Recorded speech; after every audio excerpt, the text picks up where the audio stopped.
1919 was an auspicious year in history. The First World War ended, ushering a drastic change in the world order. The Philippine Islands had been a U.S. territory for 2 decades and was promised independence under the Jones Law of 1916. Progressive reformers saw the country and its people as a major target for modernization, and education was its main weapon. 7 forward-looking Filipinas came together in 1919 to create a school where young women could gain the knowledge and skills that would make them modern women. Paz Marquez Benitez was the first president of the Philippine Women's College. Jose Abad Santos was its first chairman of the Board of Trustees. Francisca Tirona Benitez was the second president, and with her husband Dean Conrado, guided the school from a house on A. Flores Street to its iconic Taft Avenue campus. In 1932, the college became a university, making PWU the first university for women in Asia founded by Asians. It provided a space where innovations in education flourished, and young people were encouraged to be the best that they could be.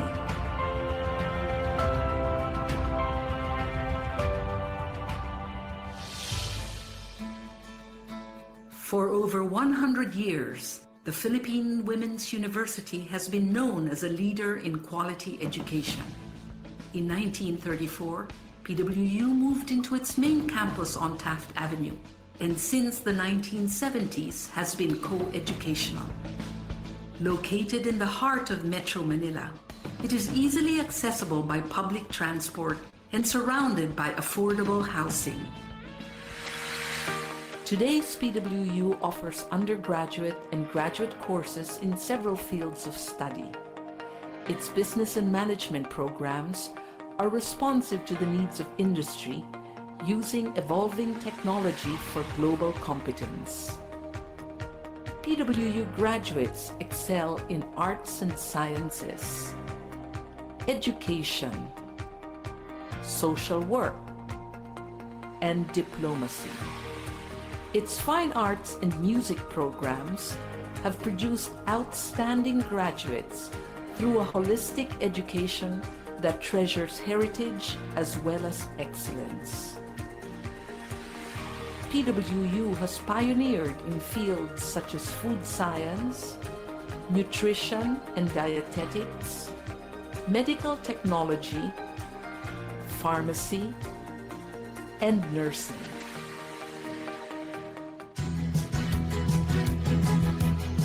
PWU continues to play an essential role in producing graduates who possess the skills that make them competitive in the country and anywhere in the world.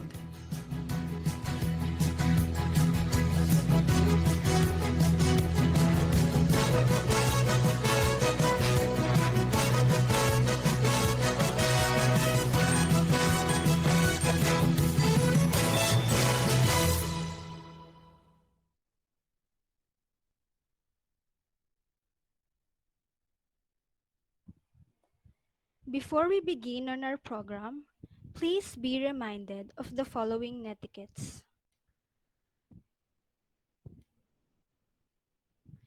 We encourage all attendees to please mute your microphones if you're not speaking in order to reduce the background noise. When you are being asked to speak, turn your microphones and cameras on so we can all hear and see you.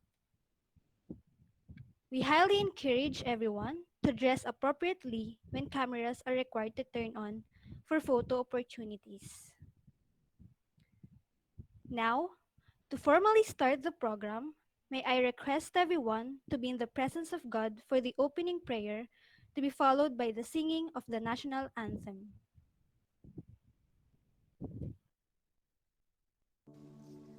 Dear God, thank you for the opportunity to meet together. Please help us to come together to make this institution reflect your kingdom. Breathe life into our ideas and decisions.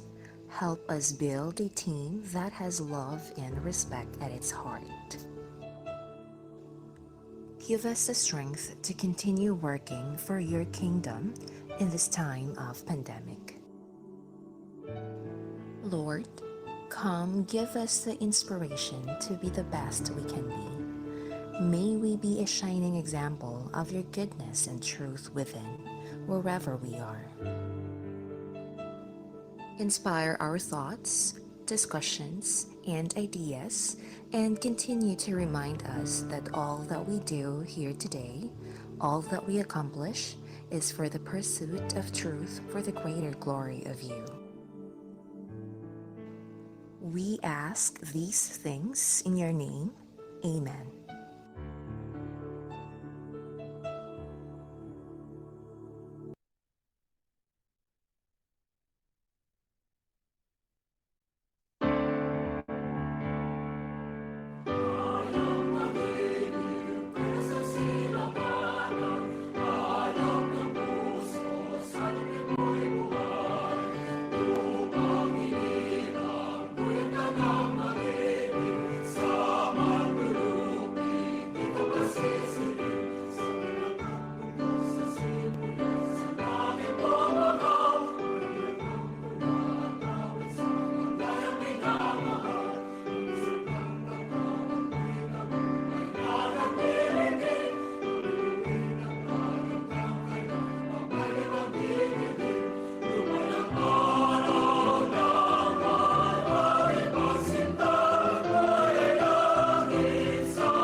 Good day, everyone, to my fellow patriots and to our virtual attendees. I am Crayon Joy Tamayo, moderator for today's program.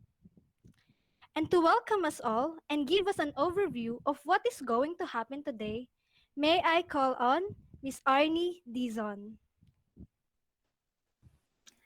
Thank you, Ms. Tamayo. Hello, everyone. I am Arnie Dizon, a psychology major in my sophomore year at PWU. Again, we'd like to welcome everyone to today's webinar talk on job-related issues amidst pandemic. This webinar is a culmination program for Industrial Organizational Psychology class under Professor Jom Caballero. Thank you for sparing a part of your time to be here. We have participants from various colleges and universities. To Cavite State University General Trias City Campus, Pasig Catholic College, Lyceum of the Philippines University Laguna, De La Salle University Dasmariñas, Taguig City University, Immaculate Conception College of Albay, Polytechnic University of the Philippines, Mapua University, Emilio Aguinaldo College, Cavite, and our very own Philippine Women's University, and to other colleges and universities who are with us. Good day to all of you who joined this program. Today's gonna be jam-packed with fun and knowledge. We'll be having an open forum at the end of the talk, so if you could hold on to your questions along the way, please do so. We will also award the guest speaker for sharing her knowledge and expertise about the topic. Thank you. Back to you, Ms. Tamay. Thank you so much for the warm welcome and an overview of today's activity, Miss Dizon. But before we jump into the main event, let us all be entertained by one of the talented psychology student in Philippine Women's University. Let us give a warm hand of virtual applause for Miss Alejandria D. Maano. Hi, my name is Alay Maano and I will be performing two songs for this morning. Ako naman muna by Angela Ken and Huwag Kang Matakot by Eraserheads. Please enjoy!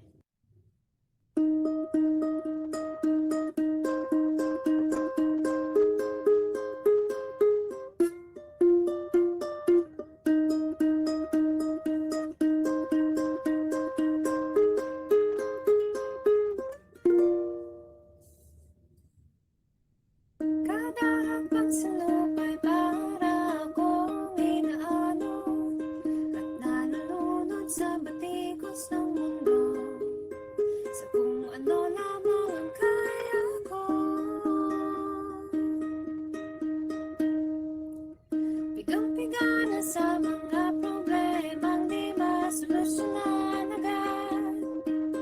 Parang wala nang bukas. Pwede bang umiwas? Hinahanap ang sarili, ngunit di nakakayanin sa ligaw na dinadaanan ko. Saan na to patungo? Saan ako patungo? Dahan-dahan nating simulan muli ang paghakbang. Dahan-dahan tumingin sa salamin upang makita ang ating kagandahan. Dahan-dahan iangat ang mukha upang masilayan ang payapang kalangitan.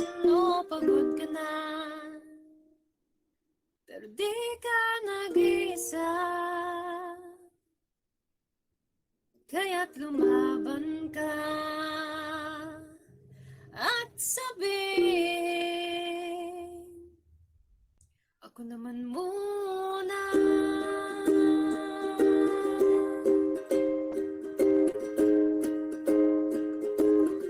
Ako naman muna.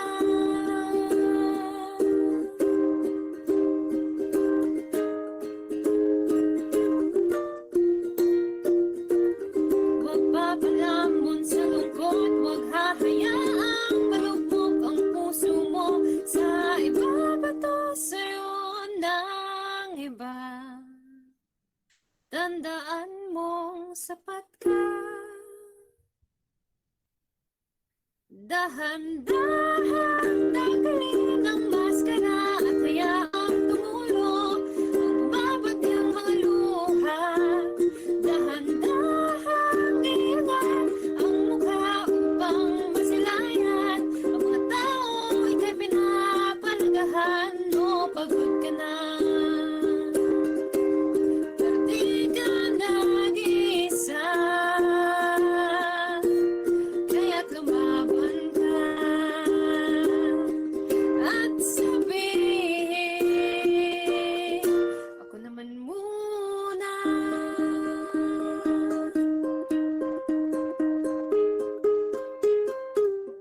Ako naman muna.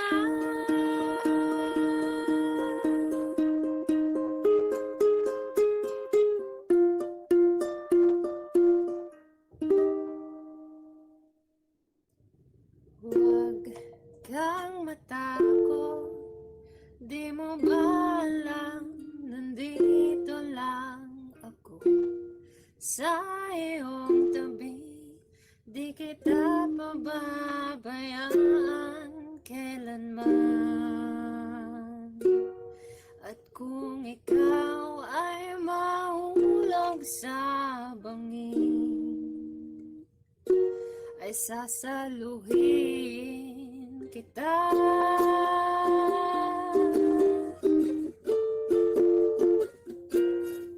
Huwag kang matakot na matulog mag-isa, kasama mo naman ako. Huwag kang matakot na umibig at lumuha, kasama mo naman ako. Huwag kang matakot.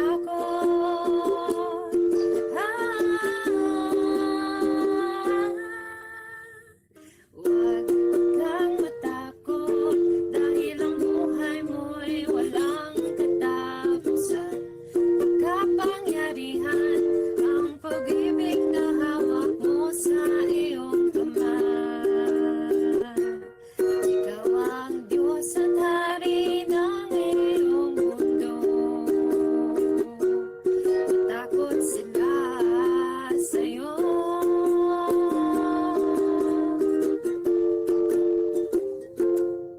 Huwag kang matakot na matulog mag-isa, kasama mo naman ako.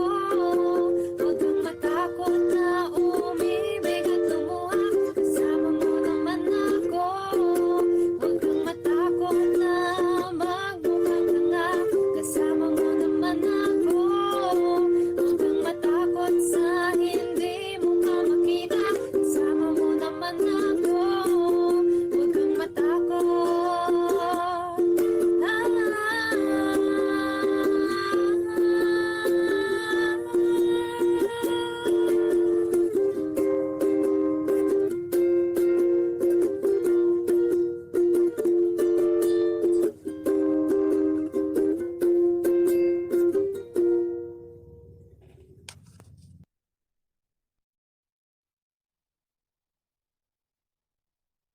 Thank you so much for that wonderful and heartfelt performance, Miss Dimaano.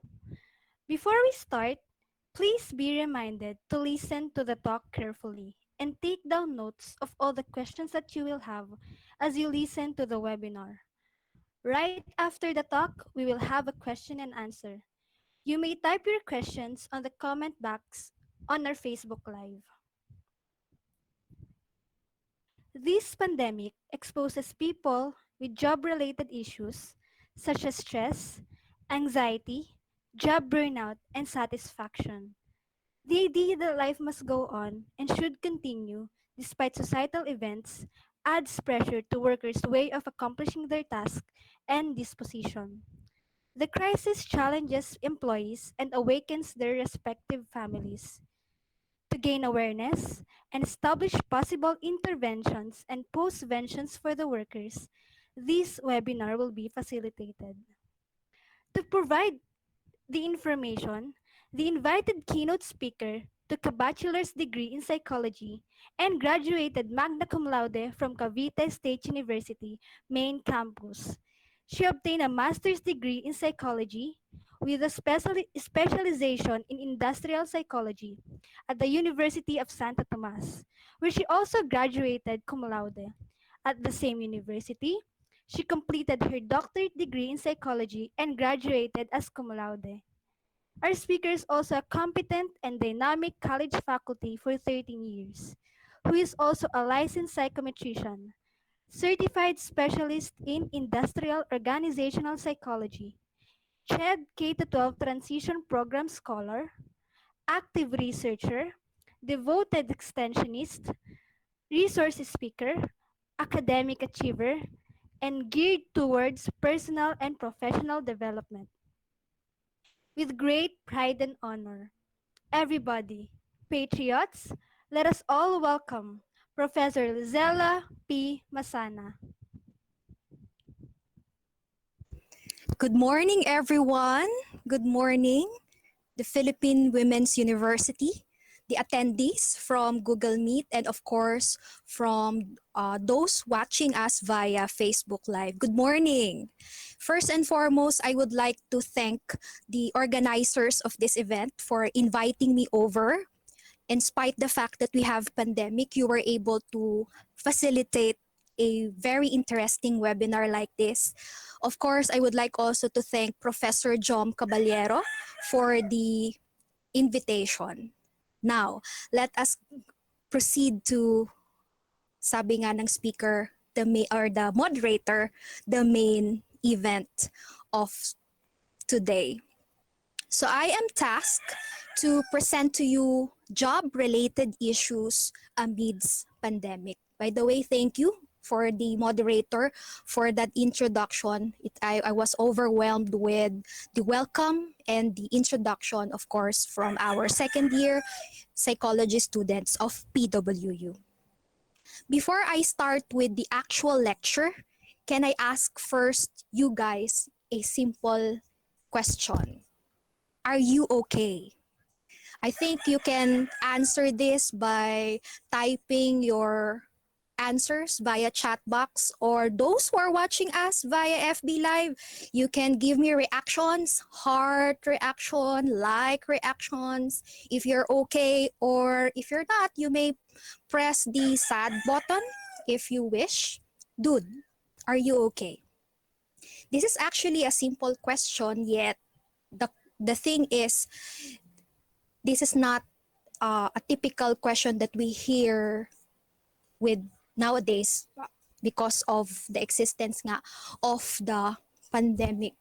Some people may not ask us of how are we, but it is also very important that we know ourselves. We know whether we are okay or whether we are still alive and we are still kicking in spite of what is happening.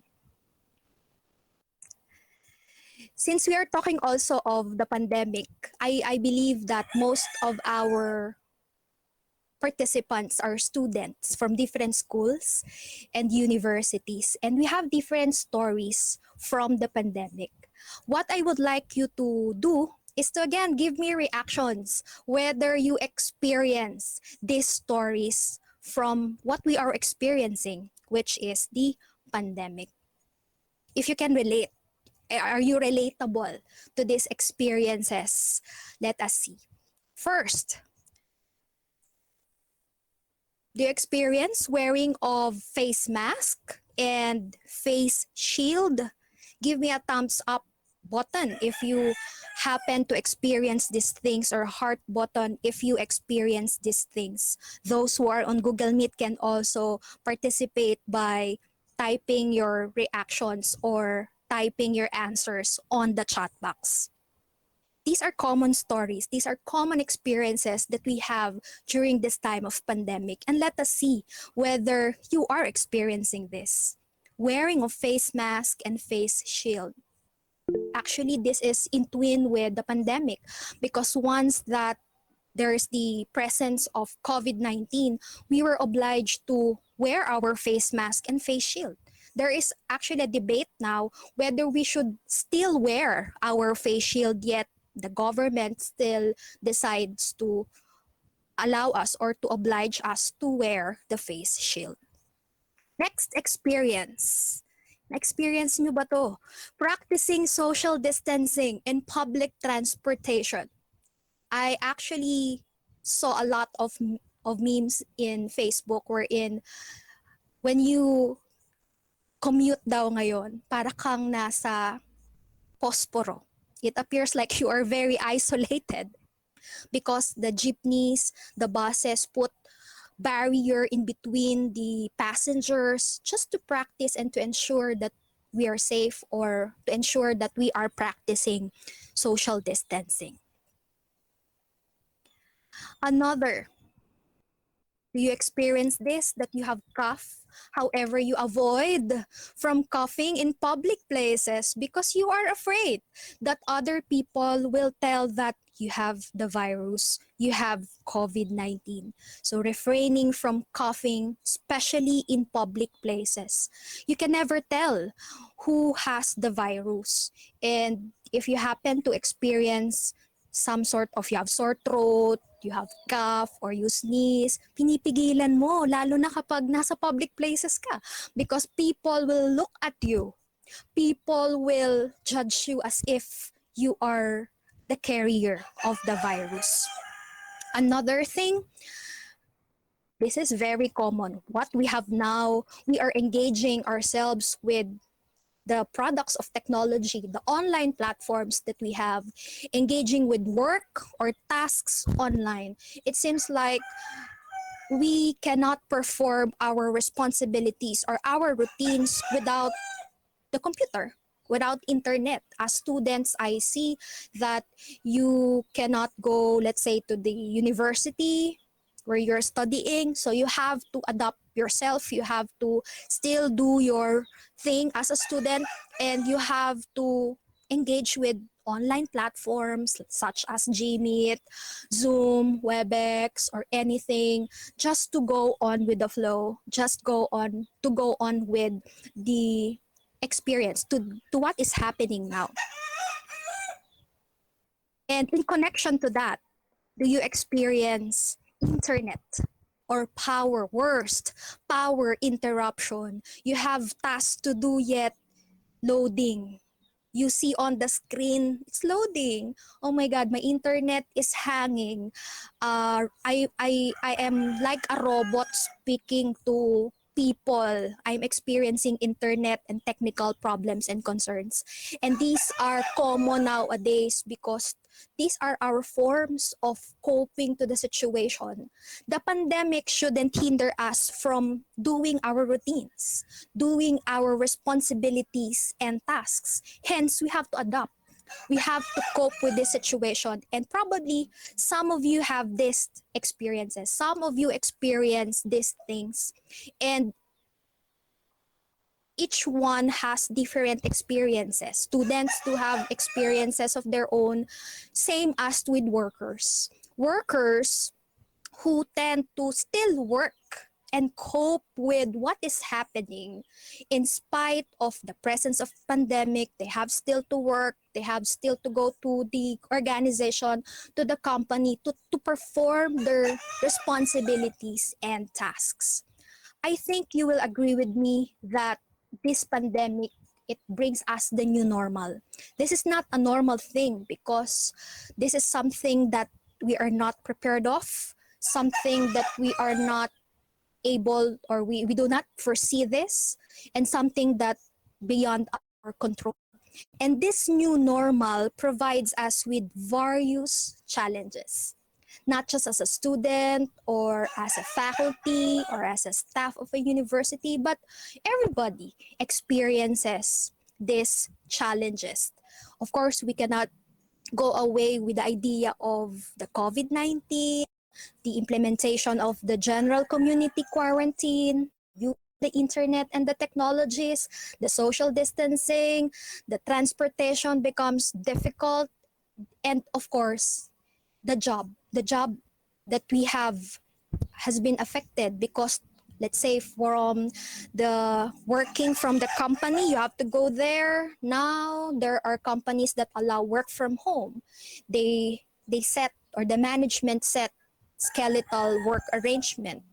So these have some challenges on the part of the workers, on the employees, and unfortunately some of the companies decided to close because of they cannot adjust, or they cannot cope up with the expectations or the pressure given by the pandemic. So for today's direction, we are going to talk much more of this, more of the experiences, but we will focus on the employees' concerns amidst issues amidst pandemic. But we will not end with that. We will find ways, some interventions or postventions on how employees can manage these concerns. If you will ask me what could be the connection of this to me as a student, sooner or later you will be employees. And we never know whether we will face different challenges aside from the pandemic, aside from COVID-19. At least we are ready. At least we know what to do with this feelings that we are facing, the things that we are facing because of the pandemic. According to research, 9 out of 10 employees are concerned about COVID-19. Actually, if I will say, or if I may share, I think everyone naman is concerned about COVID-19. But in particular, workers are so concerned about COVID-19 because of these reasons. First reason is the effect of virus to employees' family. Of course, it's given that the virus has an effect on the employee on the employee himself or herself. However, it's not only the employees that's part of the home. It's not only the employees that we consider part of the house. The employees also have their families. The employees also have their significant others. And a typical employer, a typical person will do everything just to take care and just to make sure that the family will not be affected by this deadly virus. So this is one of the reasons why employees are concerned of the COVID-19. It's not because the employee might get the virus. Yes, it's given, but it's more of the virus might affect my family. If I go to the company, if I perform my job and responsibilities, and then when I went home, am I a carrier of the virus? What will happen to the family members that I have? Will they get the virus and I am the source of the virus? Another concern of the employees is the impact of virus to work itself. Of course, the virus has impact to the physical self of the employee. But the thing is, it has also impact to the work itself. Imagine the shift from you go to the company, the employees go to the company, perform their job, let's say, for example, to 5 and then go home. But during the pandemic, some companies, yes, allow the employees to go to the company, perform their job, and then they have to commute. Commuting is somehow very stressful nowadays because you never know who has the virus.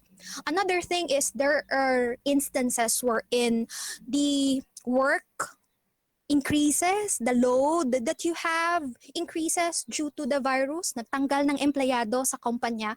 So you have to do the tasks of the other employees before, or when you are, let's say, working from home, there is some sort of um, ex, uh, expectation that you can perform still well even if you're at home. So the impact of virus to work itself is another concern of an employee during this time of pandemic.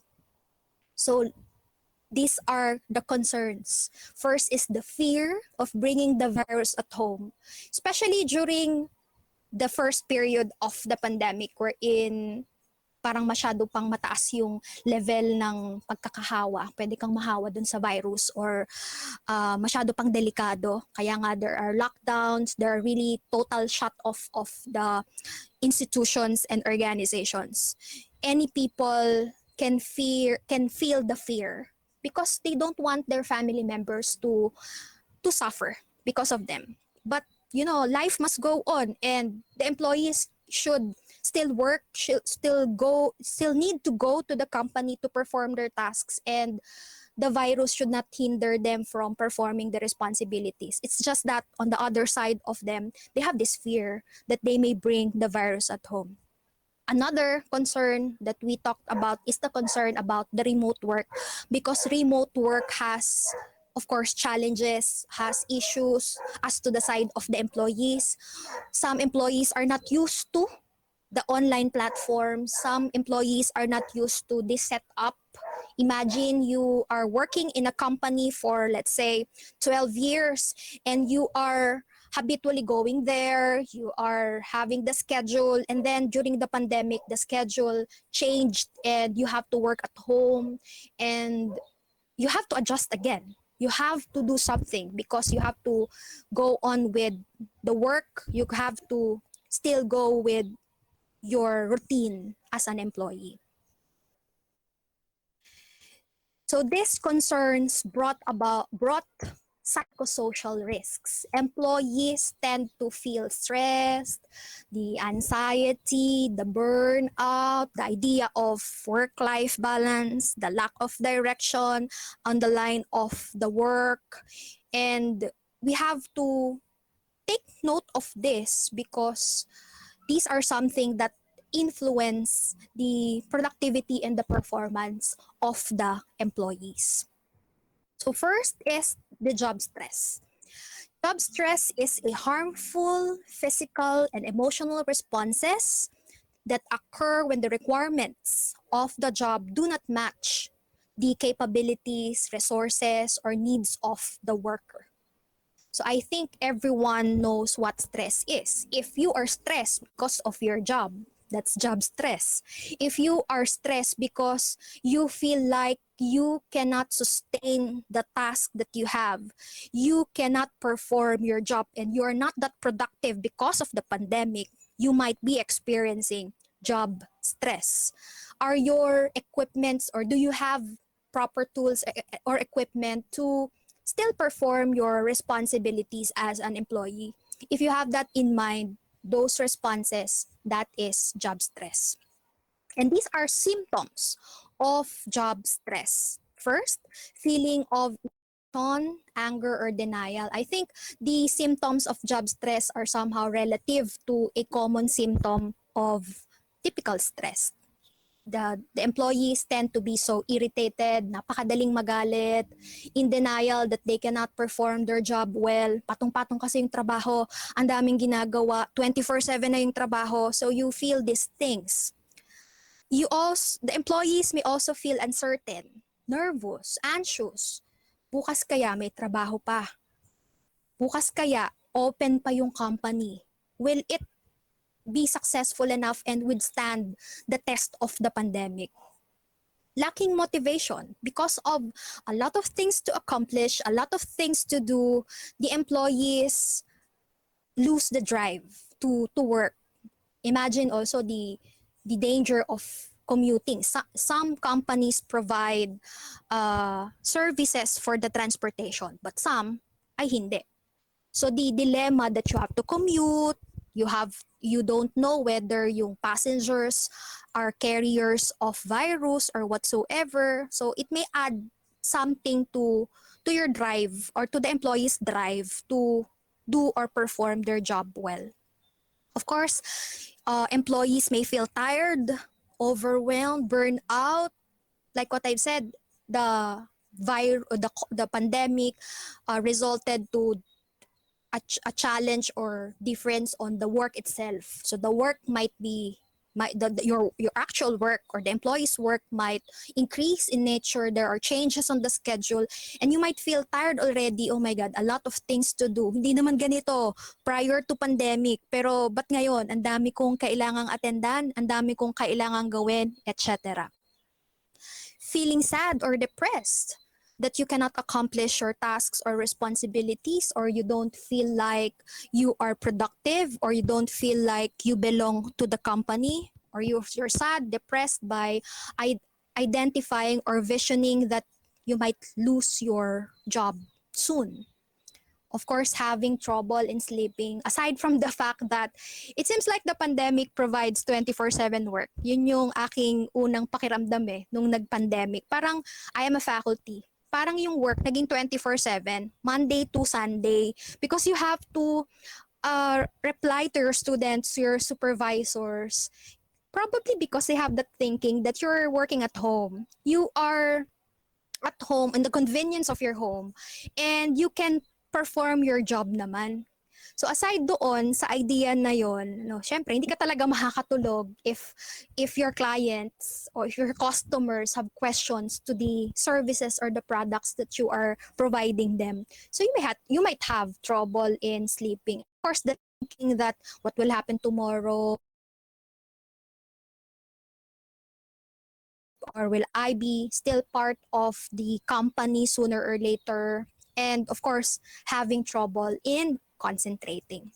So if these are the symptoms that an employee possesses, they might have job stress, or they might experience, or they might be experiencing stress.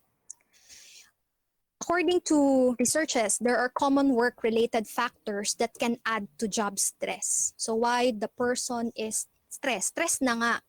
Bakit pa siya lalong naging stressed? First is of course, the concern that the risk of being exposed to the virus at work.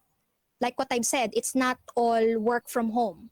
There are times that the company oblige you to go to the company, perform your tasks there, report from 8 to 5 or what. But like the thing is, you don't know who has the virus. So you're exposed to different kinds of people. You have to communicate to your coworkers. Of course, on your end, you have that fear of, am I going to be exposed to the virus at work? Taking care of personal and family needs while working. Of course, in working, you are not just thinking of yourself.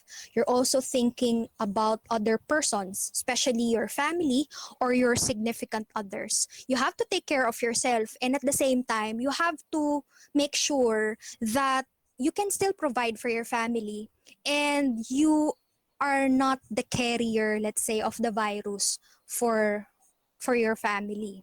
You can still take care of yourself and your family. Managing a different workload may add to the job stress. There are piles of documents that you have to finish. There are more jobs now tasks now compared to before the existence or occurrence of the pandemic. So it adds stress to you. It adds stress to the employees.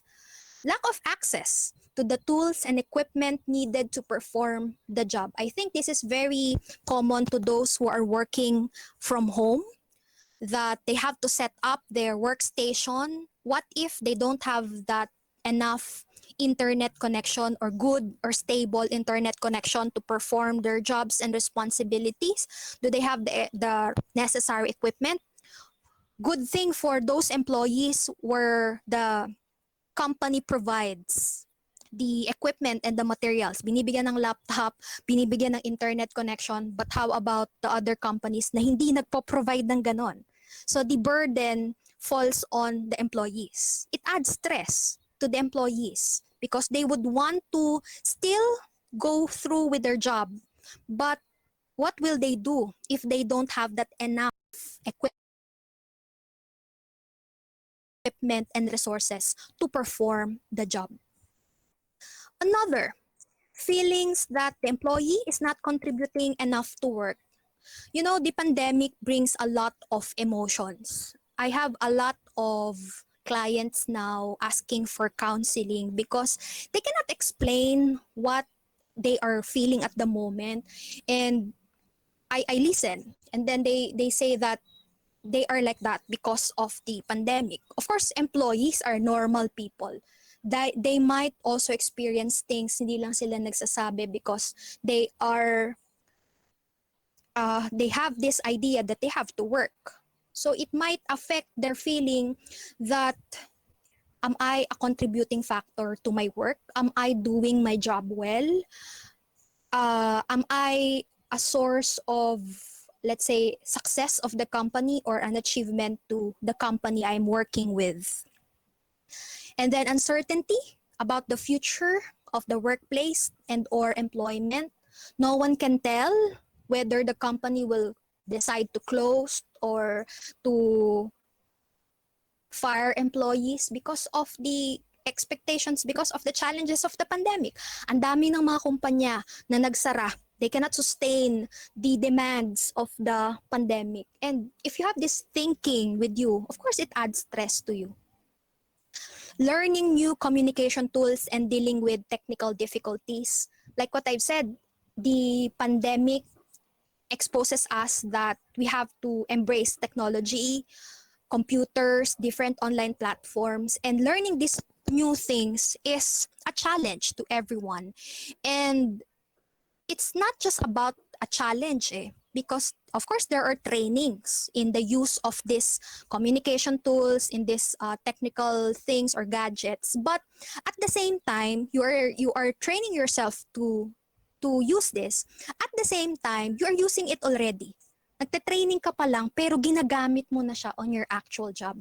It may sound stressful to others, especially if you are not that techie, you are not that into that side of technology. So it may bring stress. That the idea is you just want to perform your job, yet there are some hindrances, there are some limitations as to yourself, as to your skill.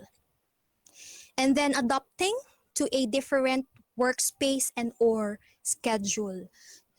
So the difference that it's not all face-to-face. There are times that you have to work from home. You have different shift or schedule because of the pandemic. Merong curfew, so hindi na pwedeng mag overtime. Dapat very cautious na din doon sa time mo when it comes to your work. So it adds stress to you, sayang. Kasi kapag nag-overtime yung empleyado, of course, there are additional compensation. Hindi mo na pwedeng gawin yon because of, let's say, the set curfew or yung paghihigpit ng ating government. So these are some or concerns that add to the job stress of the employees. Another, aside from job stress, is anxiety. Ayan. Anxiety, it is relative to being unease. There's apprehension, worry, insecurity about life associated with work. Since you are exposed that we are in a pandemic and there are a lot of companies that close, what will happen to me? Masusustain kaya nung company ko yung mga empleyado? Ire-retain kaya ako? Of course, the future. What the future awaits me? If you have that goals with you, of course, you're working or the employees are working because of a certain goal. Ano kaya yung future? Ano kaya yung mangyayari? So there are fears already. Anxiety is also one issue now that we are facing a pandemic, of course, among employees. And similar with stress, these have symptoms and common to those who also have anxiety or feelings of anxiety, regardless whether they are employees or what. So, of course, excessive worrying, it's not yet happening, yet you worry. May nag-post ng memo dun sa organization, nagwo-worry ka na ano kaya yun. Parang it's not yet happening, yet you are already thinking that it will happen. It may cause anxiety. Restlessness. Pagising mo sa umaga, I feel tired already. I feel like this is another day. Before the pandemic, of course, we have weekends, Saturday and Sunday, and that is your time to relax. That is your time to unwind. Now, parang the burden is higher na kasi nga parang non-stop yung trabaho 24/7. So, pag Monday na, it's still start of work, parang the body dictates na nakakapagod. Ano na naman kaya yung gagawin ko? Parang pagmulat lang ng mata mo, parang pagod ka na. Wala ka pang ginagawa, no? You worry of what will happen on the day. Difficulty in concentrating also is one of the symptoms. Of course, when you have fears with you, if you are afraid of what will happen in the future, you might think of that and you might have difficulty in concentrating. Irritability as well, panic attacks.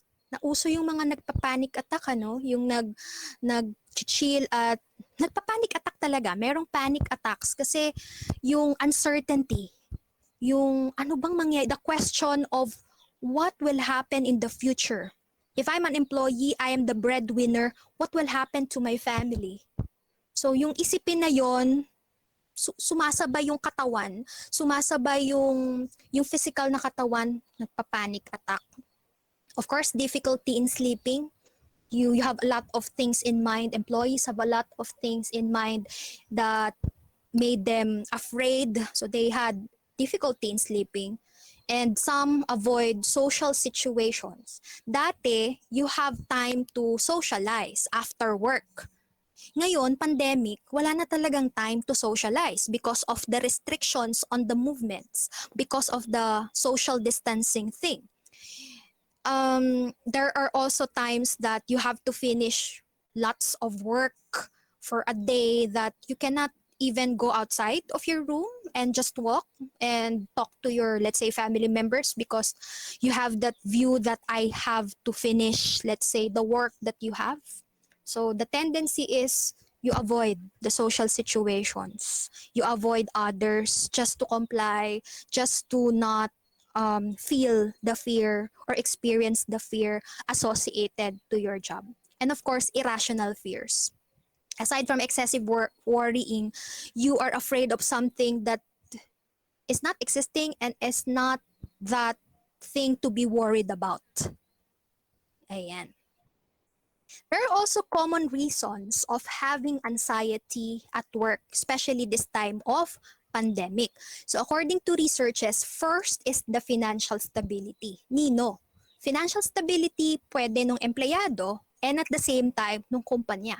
Financial stability, let's say the company decides that you are going to work from home.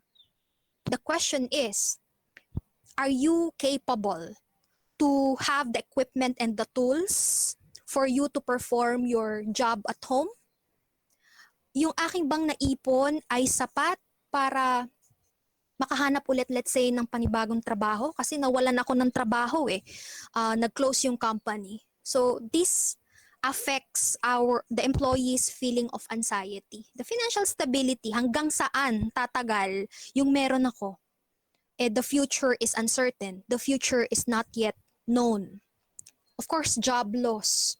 Maraming company ang nagsara. Before, yung mga airlines, yung mga flight stewardess, of course they have flight stewardess.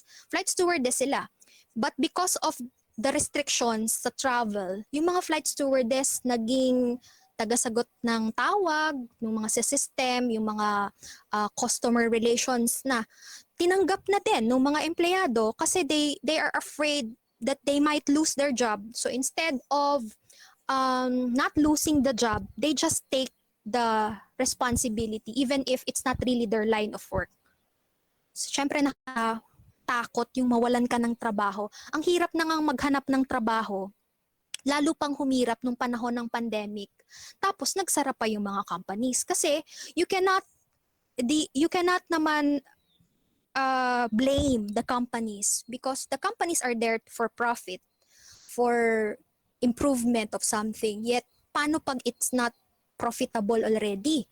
It cannot sustain the needs and the demands of the pandemic. So, automatic talaga magsha-shut off yan, magsasara yan. And who will be the ones being will have difficult time? Of course, the employees. And economy. Ang inflation rate in the Philippines is very high during this time.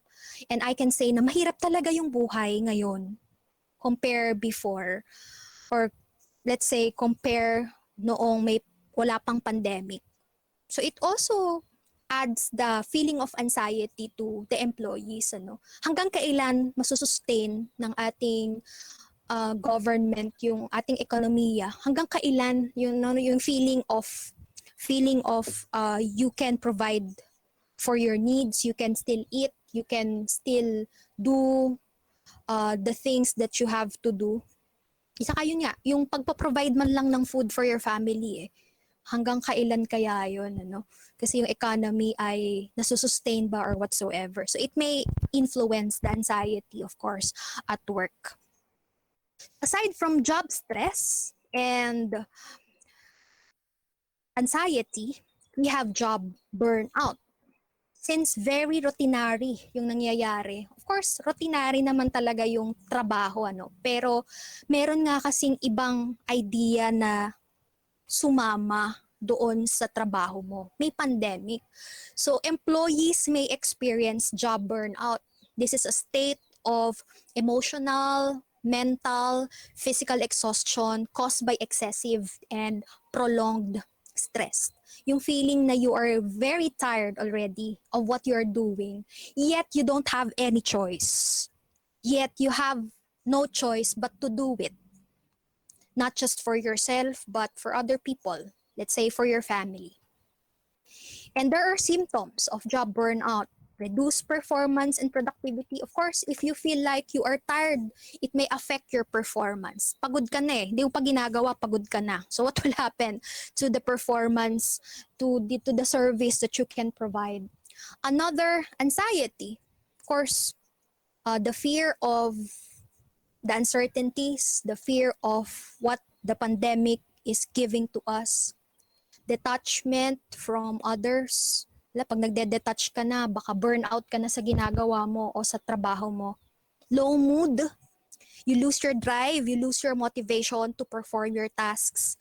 Of course, fatigue, overstress, over yung feeling parang masakit lahat, masakit ang ulo, masakit ang katawan, kahit hindi. Kasi pagod ka na. Difficulty in concentrating is also one symptoms of job burnout. And lack of creativity. Company needs creative employees. Ang feeling mo kasi parang you cannot withstand the pandemic. So, napagod ka na. You cannot perform well. You cannot do or you cannot execute your creativeness. Dati naman ay okay ka. Okay naman yung performance mo. Pero dahil nga with the essence of the pandemic, the thinkings na meron ka, ayan, you you lose your creativity. Job burnout has 5 stages of job burnout include the honeymoon phase, onset of stress, chronic stress, burnout, and habitual burnout. And these are common experiences of the employees now that we are facing or that employees are facing pandemic. Honeymoon phase, sa simula, very high yung satisfaction, very committed, very energized, very creative. Merong mga stress, merong mga konting pagod, pero you are still there into the work, into your job. Then the second phase, there are already the start of the feeling na medyo na-stress ka na, difficult na yung ibang mga araw sa'yo, or meron ka ng questions as to your tasks, ayan, medyo nagsisimula na yung burnout. The third phase, ito na yung chronic stress. There are changes already on the stress levels, and the symptoms tend to be high. It influence already your socialization, your life, your interaction with others. And then the fourth stage is burnout. Critical na talaga yung mga symptoms. You cannot function well on your responsibility. May nagbago na talaga. Bukod sa stress ka na sa mga bagay-bagay, may nagbago na talaga sa'yo. Yung tipong wala ka pang ginagawa, pagod ka na. So, you cannot explain why you are tired, why you are feeling that way. So, I think you need to seek for the help, or you need to have the intervention, help from others. And ito, yung habitual burnout. Yung burnout is part of your system already. And it seems like you cannot really perform anymore because of the physical, the emotional feelings, the stress, and everything na parang, embedded na sa akin. Kahit anong gawin ko, hindi na ako masaya. Kahit ano nang gawin ko, I'm stressed. Kahit anong gawin ko, may anxiety. Meron akong nararamdaman na pagod. Hindi naman ako ganito dati. So that's the last stage of the burnout. And I think if you have this, immediately you have to seek help and treatment from experts. Again, according to research, there are common reasons of having job burnout during this time of pandemic. First is lack of control. Bakit daw na-feel yung burnout ng mga empleyado ngayon? First is lack of control because of this situation is something that we cannot control. So, paano gagawin ko? I am not ready. Kaya lang, it's not the question of whether you are ready or not, because it's existing already. So ito yung nagli-lead, bakit mo nafe-feel na burnout ka na sa trabaho mo, kasi parang routinary na lang, I have to follow the certain standards or protocols. Ganito na lang ba lagi? So yun yung question, ano? So you have lack of control of the situation. Another, too much workload. The virus or the pandemic gives too much load to the workers that it results to burnout. Ang daming trabaho, kahit hindi ko na trabaho, ginagawa ko na. And in connection to that, hectic schedule. Like what I've said, what I've realized in this time of pandemic, 24/7 parang yung trabaho. Parang because of the idea that you are working online or you have skeletal work arrangement, you can still provide even if it's beyond your office hours, even if it's beyond your work hours. So this will result to burnout, lack of control, too much workload, and hectic schedule. Now, the last is employee satisfaction. This is the extent to which the employee feels self-motivated, content, and satisfied with his or her job. And I believe that this is very important for any employee. Because if you are not satisfied with your job, how will you function well? How will you perform your tasks or your job properly? And surprisingly, according to researches, 73 out of 100 people are still happy with their jobs in spite the pandemic, amidst the pandemic. Imagine, masaya pa rin yung mga workers sa trabaho nila kahit na mayroong pandemya. However, even if they are happy, it is connected to certain things. Like, you're happy as an employee, but with this, you have to work harder. You have to work harder as an employee because the demands are high. Because there are a lot of things to do compared with the job that you have before the occurrence of the pandemic. Working harder. You have to be you have to meet certain expectations like multitasking. You have to be good on that. You have to really know how to cope. with the situation. And another is the issue on work-life balance. You're happy, yet employees have this idea or thinking whether are there balance with work and life? Kasi nga ay iba yung setup, iba yung pressure and expectation sa mga empleyado. Meron pa bang work and life balance? Masaya ka sa trabaho mo. You you are happy because you have your job, and you have to be happy because not all not all have that job still dahil nga may pandemic. But the thing is, am I able to balance my life and work? Work is just a part of my life. And in this time of pandemic, seems like my life is about work. So you're happy, yet you're thinking of these things, work-life balance. But this is a good thing because it only shows that Filipino employees in particular are very resilient and very adaptable to challenges. So in spite of the pandemic, they are still happy with what they have. They are still content of the job that they have, and they at some point still perform their tasks and responsibilities with their best. Ayan. So we are done with the first part of our discussion. But my question is, since I am talking over and over, ang tanong ko sa ating mga attendees, okay pa ba kayo? Okay pa ba? I'm looking at the Facebook Live and I've seen a lot of comments already. That's good because the participants are active, very active. The question is, okay ka pa ba? Okay pa ba tayo? Those who are in the Google Meet and the Facebook Live, okay pa ba? Give me a reaction, a heart reaction, a like reaction, or whatsoever para malaman ko if okay pa ba kayo.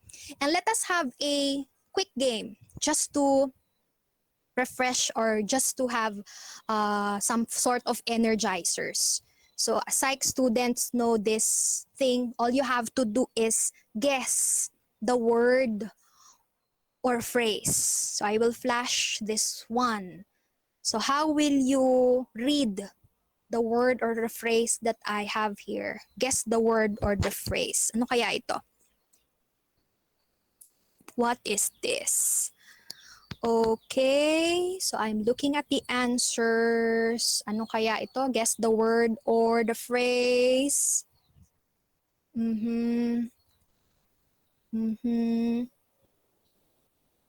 Ayan. So meron nang sumagot. Forgive and forget. Very good. Wow. Very active pa. Another. How about this one? Guess the word or the phrase.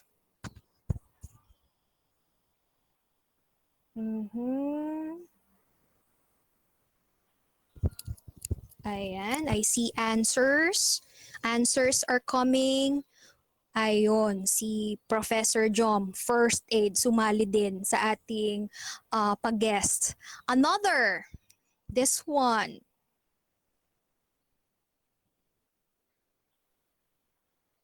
Ayan, there are a lot of answers. Very active pa yung ating mga participants sa Google Meet and at the same time sa ating Facebook Live. Ayan, I'm looking at the Facebook Live. Ano kaya ang sagot dito?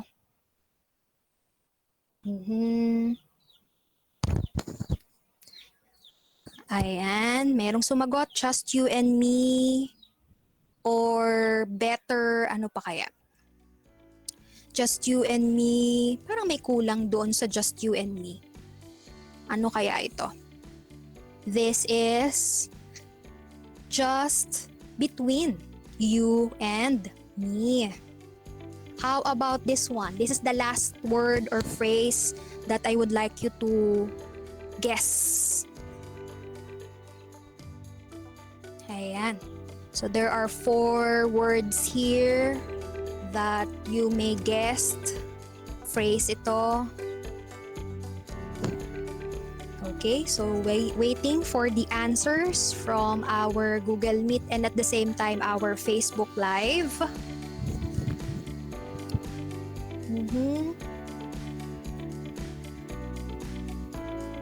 Ayan. Ano kaya ito?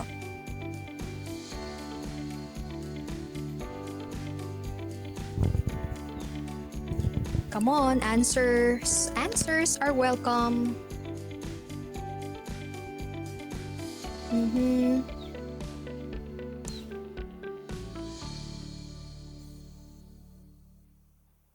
Okay. Some are still answering the first aid and just between you and me. How about this last word? Ano kaya ito? Guess the word or the phrase.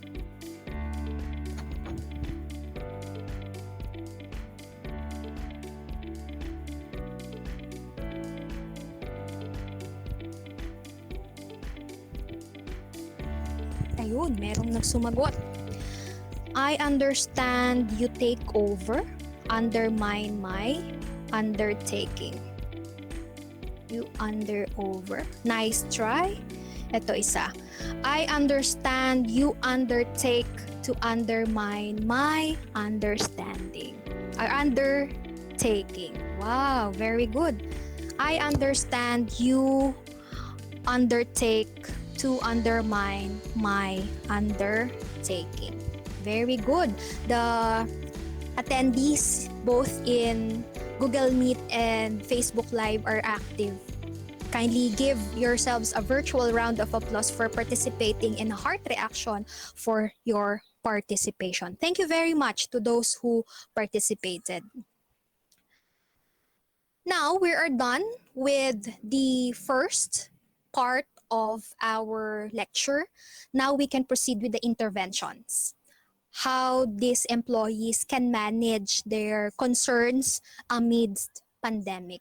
And I think this is also applicable to their families because I believe that social support is very important for any employee, kahit naman sa mga estudyante. It's very important that you have your social support with you, especially this time of pandemic. So let us have this one by one.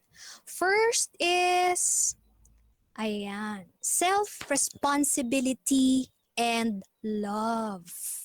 The first person who will love yourself is you. So therefore, you should be responsible to yourself. You should love yourself. As an employee, of course, there are challenges. This time of pandemic, there are a lot of things that you are experiencing. But at the end of the day, you should know yourself. You should know when to stop. You should know your limitations. Let's say you're tired, you're stressed, you're anxious. So know the problem.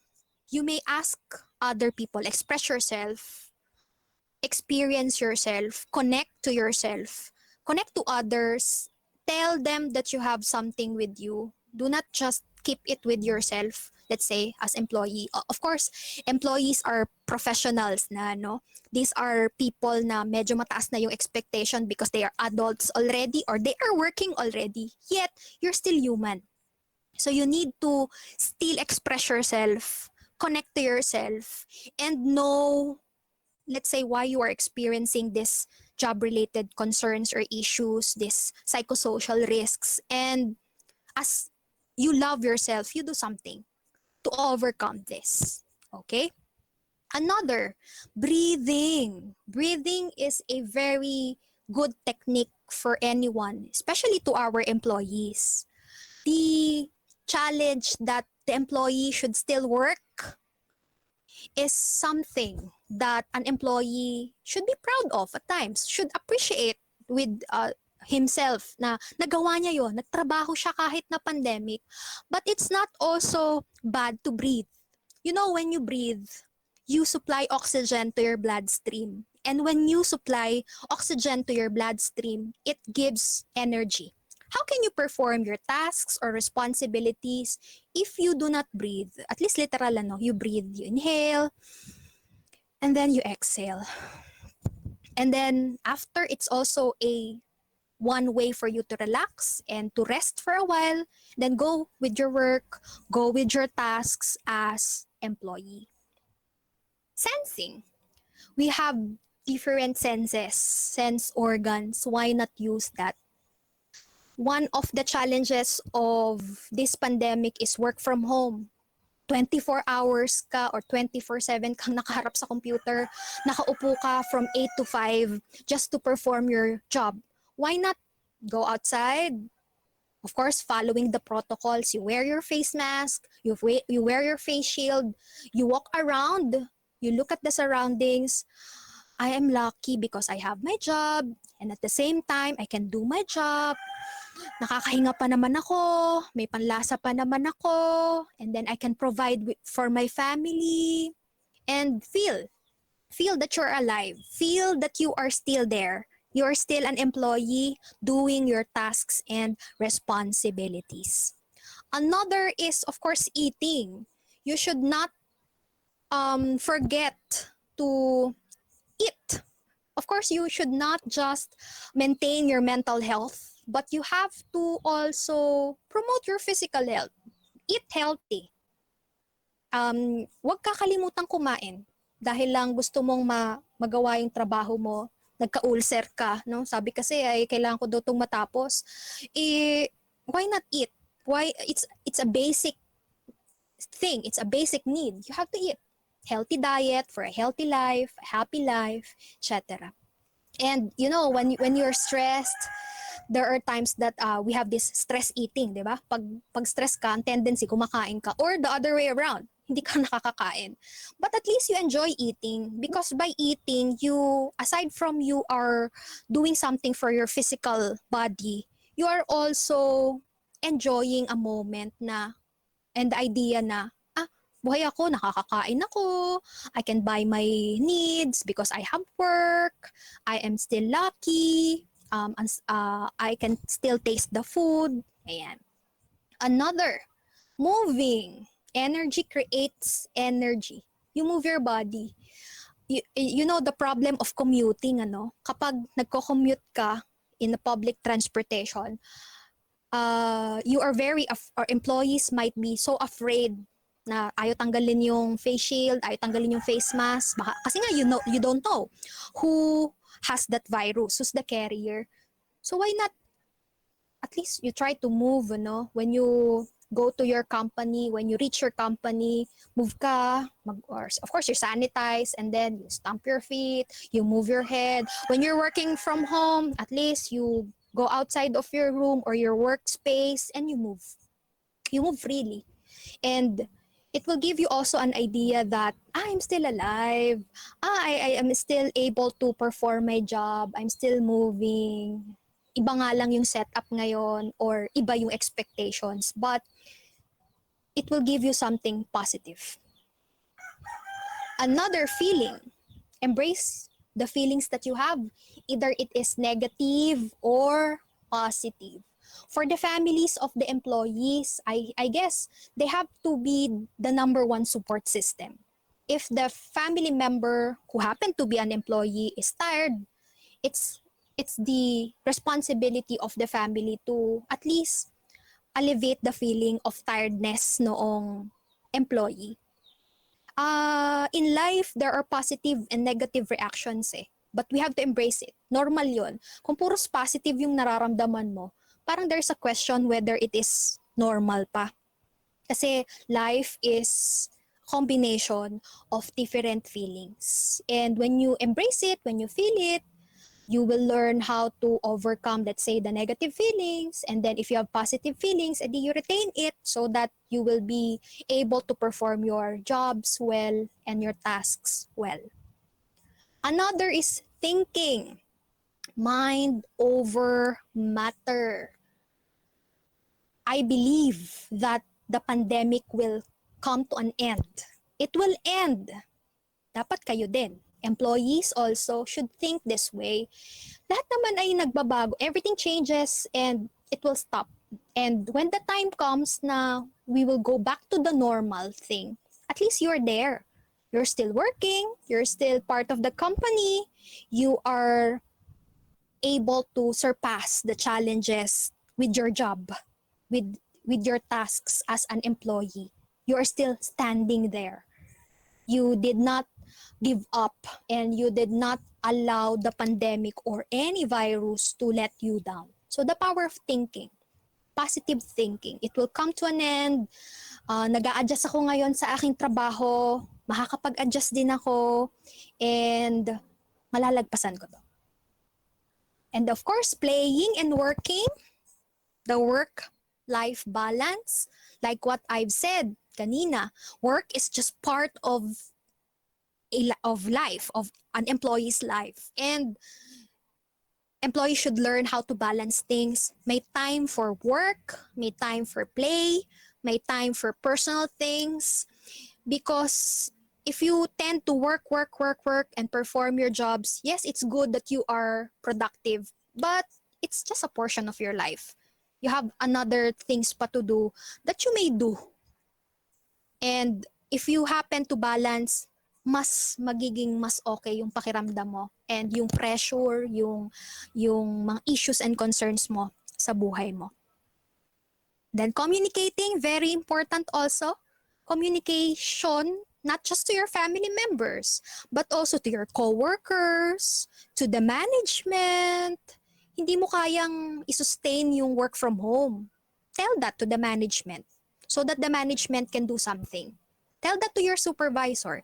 You cannot sustain the commute, yung pagko-commute araw-araw kasi natatakot ka nga na magkaroon ka ng virus or what. So you have to express yourself. You have to talk to your coworkers, to your supervisors, or even to your family members. Because when you communicate, you can be able to express yourself, express your thoughts, and gumagaan yung pakiramdam mo that there is someone who listens. There is someone who, let's say, listens to you. Kahit hindi man niya ma-solve yung problem, at least may nakinig. Ito yung nararamdaman ko bilang empleyado. So, pakinggan. Maganda to. Communicating. Another, intimacy. This pandemic brings close relationship with our significant others. So, as an employee, you connect with others, especially to your family members. It is a challenging phase for you, for your work. So, you have to be open. This is the setup now. I would like you to bear with me. If you are, let's say, the breadwinner of the family, at least you tell them, kailangan bang magtipid? Kailangan bang mag-ingat lalo? Or whatsoever. You connect. Connecting with others, that it will bring that feeling that there's somebody who's there for you, who appreciates you, who can listen to you, who can accept whatever your feelings are or whatever you are experiencing. Finding meaning is next. Being an employee, you have goals in life. Bakit ka nag-apply sa trabaho na yan? Bakit ka tumanggap ng ganong responsibilidad? Merong meaning. Merong purpose simula pa lang. It's just that probably it was shaken because of the pandemic. But let's say, for example, you feel the burnout already, job burnout, go back to that meaning. Ano nga bang dahilan? Bakit ako nagtatrabaho? Ano nga bang dahilan? Bakit ko ginagawa yung mga dapat kong gawin? Pandemic lang to. Pero ako, still standing, still here. I have goals in life. I have some visions for a brighter future. You go back to your meaning. Bakit mo yun ginagawa? Para ba sa iba? Para sa sarili mo? Or para kanino? And when you find the meaning, you will have that drive, the motivation to move forward. In spite of the issues and concerns amidst pandemic, you will still be happy, content, and satisfied with your work. Of course, transcending, it is also very important. The dimension of faith and spirituality, it's not just about meditation but the pandemic brings people closer to God, that there is someone who is there who can change everything in just a snap And all we need to do is to wait, to do our part, to be cautious, to still go on with our life. And when everything goes back to normal, we're still there. And when someone, you have that thought or thinking that there's someone who can listen to you, to your sentiments, to your negative feelings because of work, the tasks, you're stressed already, you're anxious, you're burned out, you are not satisfied anymore. If your family cannot hear you, if your coworkers or supervisors cannot hear you, there's someone whom you can talk to. Also, very important, self-care. Let us remember that self-care is not selfish. It will still go back to the first intervention, that you have the responsibility and love to yourself. Yes, you're an employee, there are expectations on you. It's pandemic, it's just normal to feel these things, it's just normal to experience these things, but I should not push myself too much. I should go back with taking good care of myself. Because after all, I'm the one working, I'm the one providing, let's say, for the family, and I deserve to be taken care of. I deserve to have time for myself. Let me also share that if you get tired, learn to rest, not quit. Of course, it's normal nowadays. Nakakapagod magtrabaho, wala na akong pag-asa. But yes, you're tired. Embrace that feeling. But at least rest. No, do not quit. Because quitting is another thing. And always tell yourself that you will not give up. You will not give up. You are there already. You appreciate that you have work. You are lucky that you have work because of what is happening now, the decline on our economy and the employment. You're there. So don't give up. And everything will end soon. We will go back to normal. You will be, let's say, a normal employee soon na pumapasok and doing the tasks and responsibilities relative to your work. That would be all for my presentation, and I hope that you learned something. Thank you very much. Thank you, attendees, and have a nice day.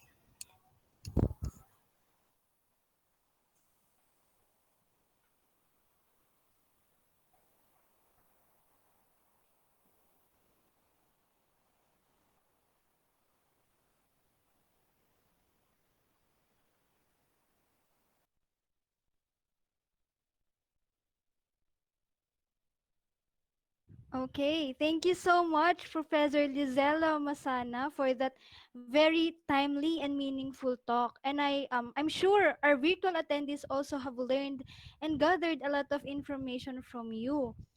Actually, our virtual attendees were very active on the comment box on our Facebook Live. Every time Dr. Masana have questions, they really answer, especially when Dr. Masana asks if they are okay. Of course, they are there are attendees who answered they are okay, and however there are also attendees who answered that they are not okay. There are also actual employees who shared their experience during the pandemic, who shared that they experience stress, job burnout, and anxiety. Okay, so now to our attendees, I hope that you have really listened carefully and have jotted down all your queries now about the topic. Again, you may type your questions on the comment box on our Facebook Live. To start our open forum, may I call on Miss Diana Makay to lead this session. Thank you, Korean. Once again, I would like to thank our guest speaker for today's webinar. I am Diana Rosal Omake, moderator for today's open forum. I will now open the virtual floor for the question and answer. Um, I'm sure that you've gathered a lot of information from today's talk. We will just gather your questions for a minute. And to add on, I do strongly agree for what Professor Dr. Masana said. For we all knew that this pandemic, there are a lot of effects. there affects us individuals through physical, emotional, and social. Especially when it comes to job, many people have recently lost their job. For some establishment, do really closes down their businesses for they cannot cope with the pressure from the pandemic. And of course, we are still hoping that this pandemic will end soon, will end soon, and will be back to normal as it is. And so far, we received a ton of questions from our participants from the comment section and the Google Meet session. So let's start with the first question. But before that, let's ask if our guest speaker is ready. So Professor Dr. Masana, are you ready? Yes, I am ready. Okay. So the first question comes from Florence Astorga. She asked, paano po kung nag-try mag-connect sa mahal mo sa buhay pero napasama ka pa? Sasabihin nag-iinarte lang. I was saddened by that example, no? Kasi baka na-experience niya yan sa tunay na buhay. You know, people have different interpretations on the words or the expressions that we share to them.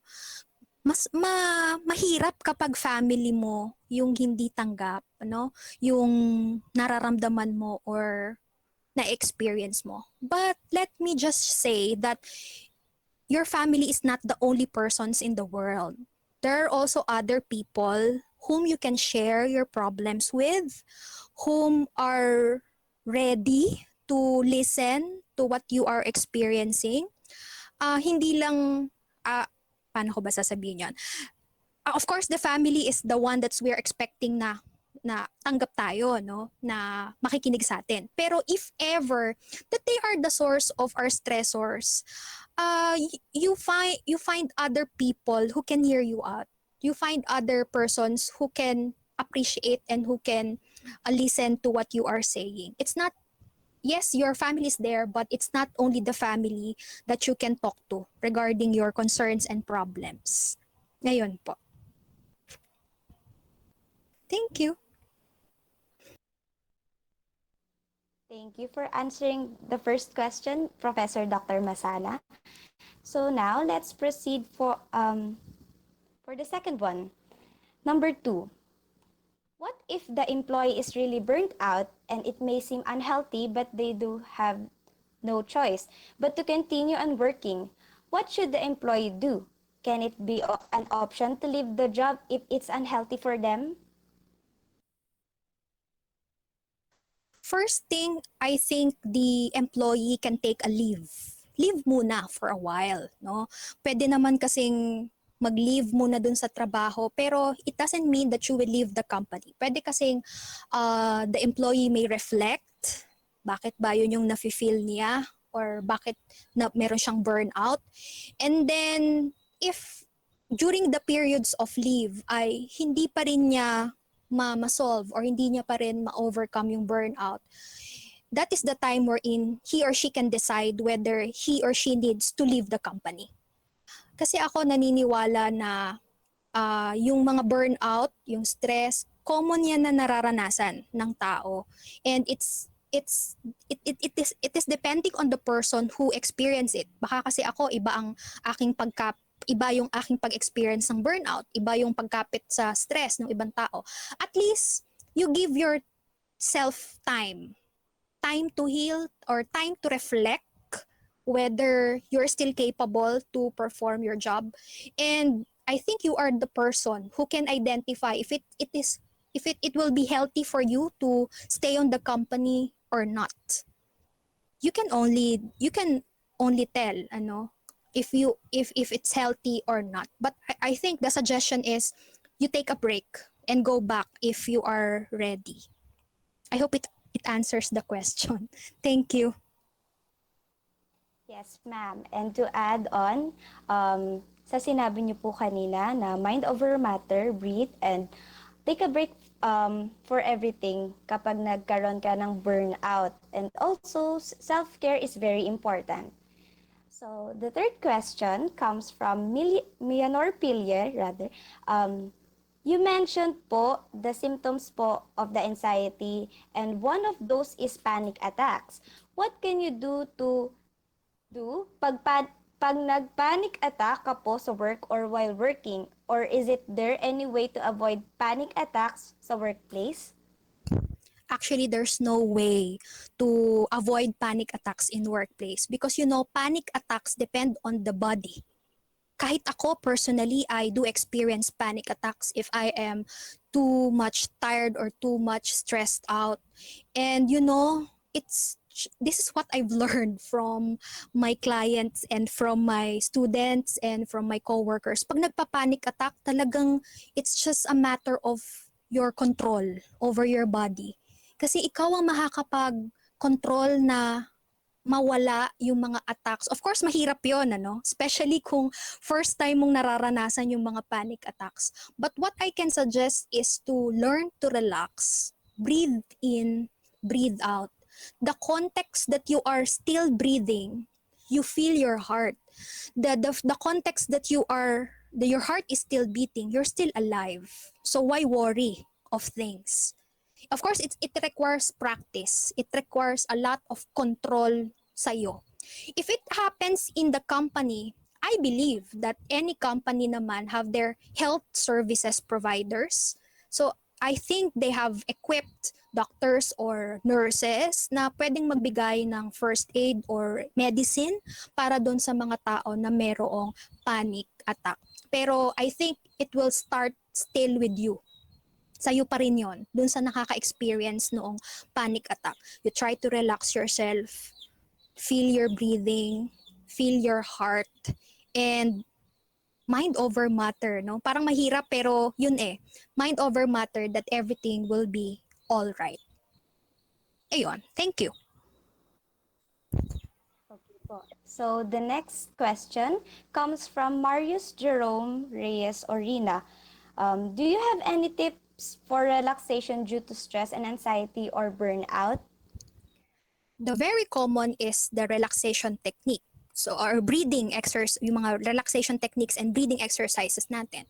Pwedeng if you feel like you're stressed, you're anxious, or you have burnout, you sit down properly, you put your hands on your lap, and then of course you smile para naman may positive and then you inhale with the count of 3. Inhale.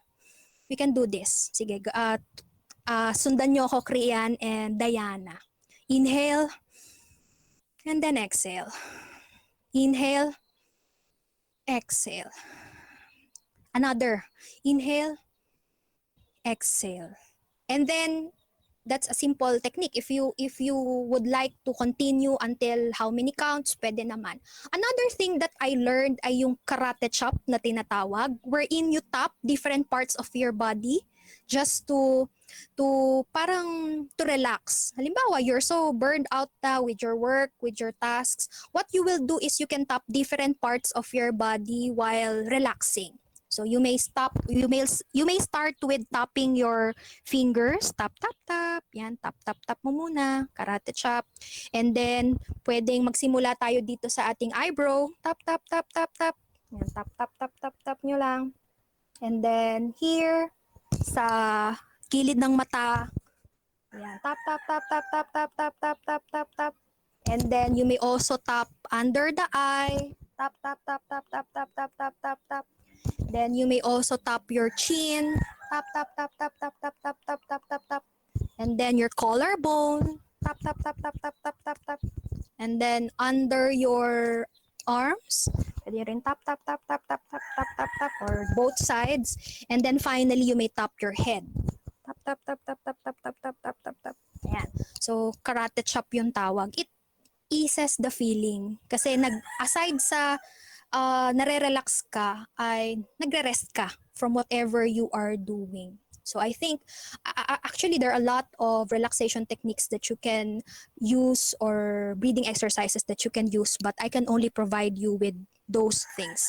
The simple breathing exercises, you count 1 to 3, and then the karate chop wherein you tap different parts of your body. Pwede nga when you tap the different parts of your body, you tell na you tell positive things to yourself. I can do it, I can finish this, and unconsciously, according to Sigmund Freud, di ba, yung ating mga sinasabi ay merong nagiging effect doon sa ating physical body. Thank you. Okay. So always remember, sabi po ni Professor Dr. Masana, always do the breath styles rather, and do the karate technique. Tapos, and for the fifth question, this comes from Arnie Dison. Paano po if nahihiya mag-ask ng help from the professionals when it comes to psychological matters? At least you try to ask help from your friends. Dun muna.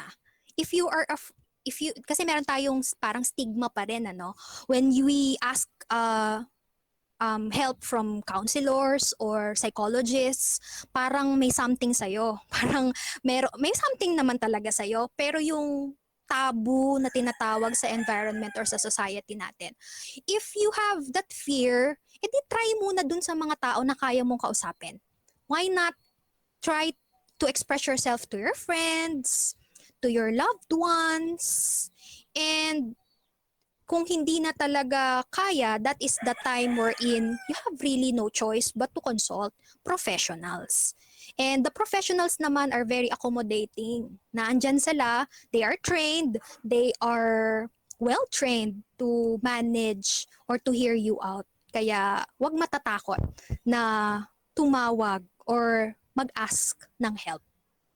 Thank you. Thank you po, Professor Dr. Masana. So time check, it is now 11:46 a.m. And now the time is already done. Okay, sorry po. We are down to our last question. So the sixth question, is there any way po para ma-avoid ang job burnouts? Ang ang very general yung tanong. May chance ba para ma-overcome yung job burnout? It will really dwell or it will really fall on the person or the employee. I think the best or the key ingredient for you not to feel the burnout is to be continuously parang motivated and happy with what you are doing.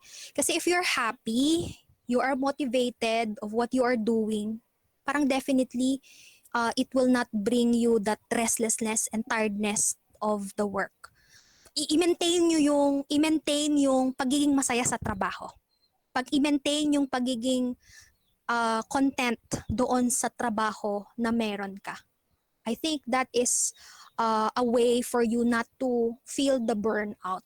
And of course, you may also do some rest and do some interactions with others. Pag meron ka nang nararamdaman, hindi naman kasi automatic na burnout agad eh. So kapag may nararamdaman ka na, nasa stress ka na, na-burnout ka na, or na-anxious ka na, or ano, at least you go out, you talk to your friends, you eat out, you do the things that you like. If you like to go to the gym, you go to the gym. If you like to sing, you sing.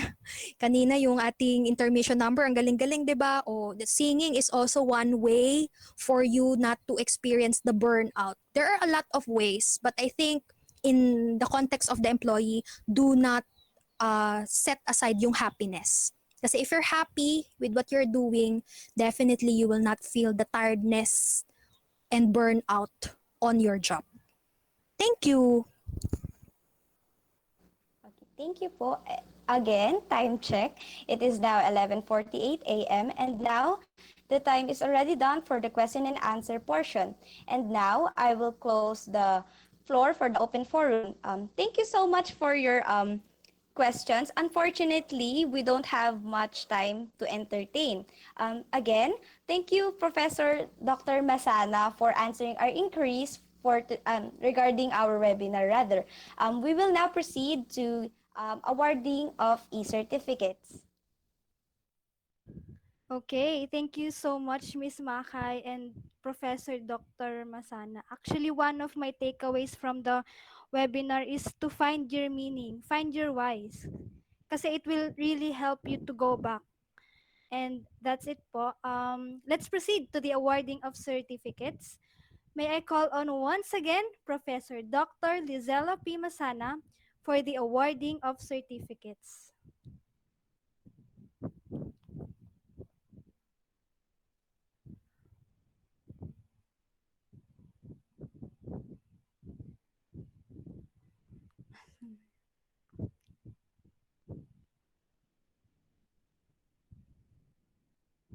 Okay.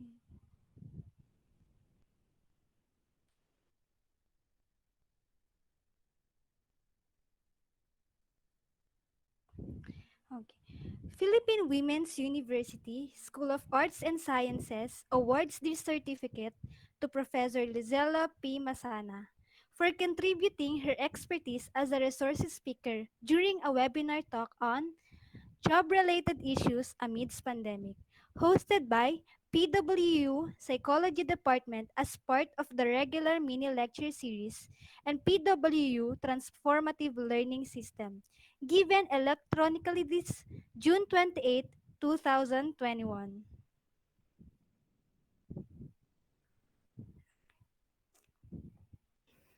Thank you very much. Thank you. Thank you so much. Once again, let us give Professor Dr. Masana a virtual round of applause. Before we end this webinar, may I call on Professor Jom Caballero for the closing remarks. Thank you, Ms. Krian Tamayo. First and foremost, I would like to express my appreciation to Professor Dr. Luciela Masana for her valuable contribution to this webinar talk. My deepest gratitude goes to the second year PWU AD Psychology students for doing this webinar talk, for organizing and executing this webinar talk. And also, I'd like to take this opportunity to thank all the participants who supported and watched this talk about job-related issues amidst pandemic. We have participants coming from Cavite State University, General Trias City Campus, Silang, 13, and Indang Campus. We also have from Emilio Aguinaldo College, Cavite, Sultan Kudarat State College, State University, Lyceum of the Philippines, Laguna and Manila, Bulacan State University, Dalubhasaan ng Lungsod ng Lucena, Ateneo de Naga University, Western Mindanao State University, Lorma College, Taguig City University, Adamson, Gordon College, Pamantasan ng Lungsod ng Manila at Muntinlupa, Surigao State College of Technology, PUP, PCU, FEU, DLSU, UST, and UP, and of course, to all the students from the Philippine Women's University, maraming salamat po. Firstly, I believe this webinar has been very effective in meeting its purpose, right? So first, our speaker described about employees' concern amidst pandemic. Second, managing employees' concern. And the third one for the psychology students for organizing and properly executing this webinar. Secondly, the following on these themes for discussions, there were several important and interesting points raised, right? So yes, we all agreed that everybody relates to the stories of pandemic. It is inevitable. So imagine it's been more than a year that we are adjusting to this new normal or to this so-called the better normal. So it's been a year na rin that we are judgmental, right? Because we thought that everybody is a carrier of the virus. But that is valid, ha? Kasi that is a normal reaction to an abnormal situations. And of course, we are all concerned about our physical health and mental health. That's why we thought about that way. So since majority of us are working from home, subjectively, we have different issues and concerns. So, gaya na lamang ng mga tilaok na mga manok, right? So, that is part of this new setup. That is part of the work from home setup. Professor Dr. Luciela Masana discussed about job-related issues such as job stress, job burnout, anxiety, and job satisfaction. She also described and discussed about its symptoms and of course be grateful because we have interventions. All right? She also said about 73 out of 100 people are happy with their jobs. Okay, so thank you very much. You know what? Professor Dr. Luciela Masana was my previous professor in social psychology from the Cavite State University. So, salamat ma'am, you inspire me. So, before ending my closing remarks, I would like to convey a special thanks to Dr. Melissa Alcazarin, the head of Psychology Department, and to Dr. Leonardo Monalim, the Dean of the School of Arts and Sciences. And of course, to the PWU Media Center, to Mr. Vladimir Villamor, and to Ms. Maha Cabatuando. So, patriots, students, and to all participants, please do remember, we care and we are here to help. Thank you.